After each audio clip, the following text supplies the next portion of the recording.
Okay, so 3 things I'm going to do tonight. First one is I'm going to let you guys know I have syphilis. Horrible disease. I have been having it for 4 days now. Hasn't been cured. Syphilis. And my roommate was laughing at me. And the next 2 involve with the same class, my literature class. I have once a week. And the first one is we had to make an excuse that kids would make up for teachers. They have some really wacky ones. So, like, dog ate my homework, or my sister pawned it for money for drugs, something like that.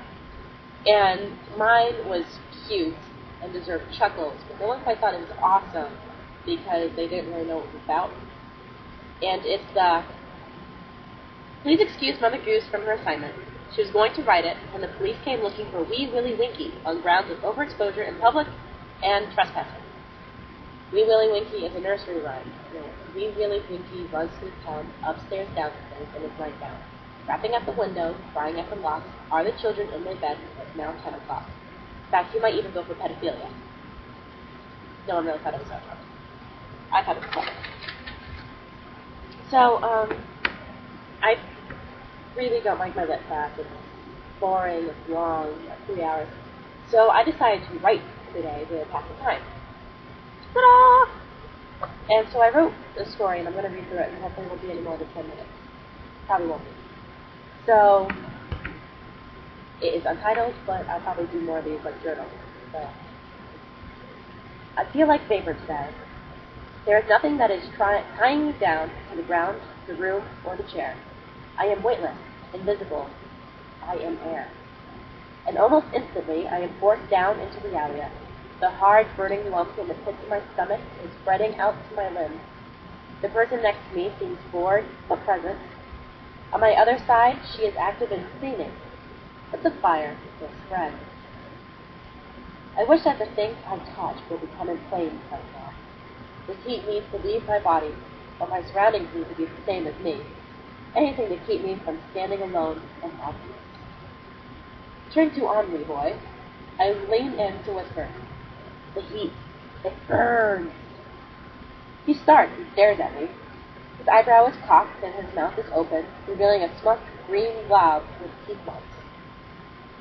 I stare back at him, clearing my mind and eyes, staring back as blankly as I could, until he gives up on a rebuttal.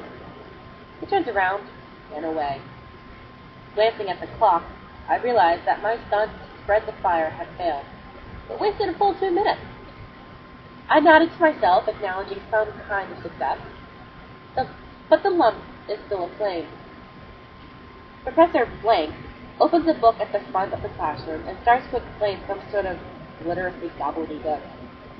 She turns to the board and starts drawing a chart, calling it a semantic feature analysis, or whatever. She places 4 fictional characters in the far left column and traits in the upper row.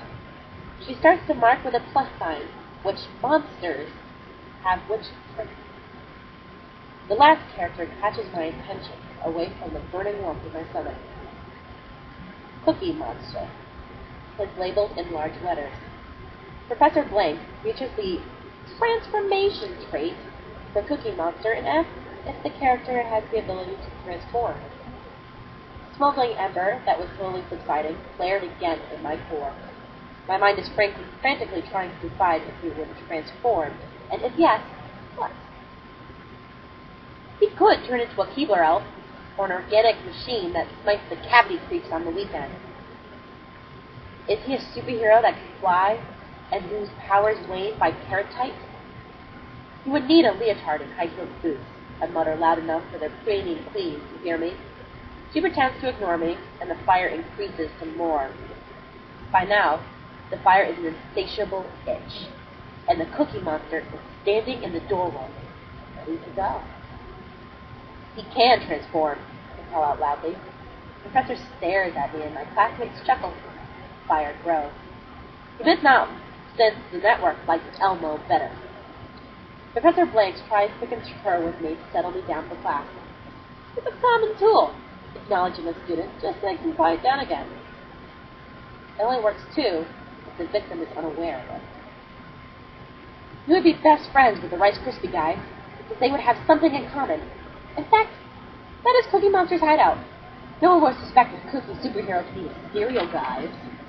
Professor Blank tried to reason with me openly, but the laughter and calls like, "What about the Cookie Crisp Wolf?" falls from my class. I heed their whim, ignore Professor Blank, and stand up. The fire burns more and more. Cookie Monster is not increased. Becky, set truth free. That wolf is merely a sidekick with no taste for subtlety. That is enough, son. Sit down. The injustice of the fiends that fight against the almighty chocolate chip deserves to be haunted by the Cookie Crisp. Everyone, calls Professor Blank. And the people, the people! I start to sing, stepping on my desk, my arms raised above my head. Those that live up in the steeple, that praise the almighty work of Cookie Monster, he can fly and transform. Professor Blank is getting livid, and the class is getting the drift. I guess this is what Cookie ga Yomenai means. It's Japanese for can't read between the lines, and I am just that. But the flame is getting hotter, and my eyes are seeing light. He transformed, I call out as loud as I could. Then, I am vapor.